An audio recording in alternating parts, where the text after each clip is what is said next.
내일 공수처 설치를 포함한 패스트트랙 지정 법안에 국회 본회의 부의 가능성이 커지는 가운데 여야 의견이 엇갈리며 충돌하고 있습니다. 오늘 교섭단체 대표 연설에 나선 민주당은 개혁 법안 처리를 거듭 강조했지만 한국당은 내일 해당 법안을 부의하는 건 불법이라며 법적 조치까지 거론했습니다. 국회 연결합니다. 최민기 기자. 네, 국회입니다. 네, 여야의 대립이 여전한 것 같습니다. 오전에 회동도 했는데 역시나 이견을 좁히지 못했군요.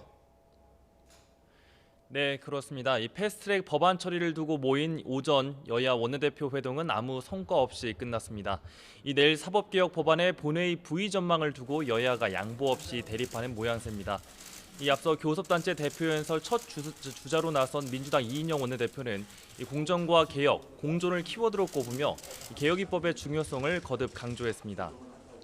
이 원내대표는 검찰 특권과 선거제, 이 국회 개혁과 입시 취업 공정성 강화를 등의 이 공정 사회를 위한 4가지 개혁 과제를 주장했습니다. 특히 공수처 설치를 포함한 검찰 개혁을 강조하며 이 공수처가 비대한 검찰 권력을 분산하기 위한 정치 중립적인 기관인 점을 역설했습니다. 대통령이 검찰총장을 직접 임명할 수 있도록 한 검찰보다도 공수처는 더 정치 권력으로부터 독립되어 있고 중립적으로 법과 원칙에 따라 수사하고 기소하게 될 것입니다. 이 원내대표는 공수처 등 사법개혁안의 부의 시점이 내일로 다가오는 만큼 이 개혁 법안 처리에 속도를 내자며 야당의 협상을 촉구했습니다. 하지만 한국당은 사법개혁안의 부의 시점은 내일이 아니라며 강력히 반발했습니다. 이 나경 원내대표는 공수처법은 사법개혁 특위의 법안인 만큼 이 법제사법위원회의 자구심사 기간이 별도로 있어야 한다는 기존 주장을 거듭 강조했습니다.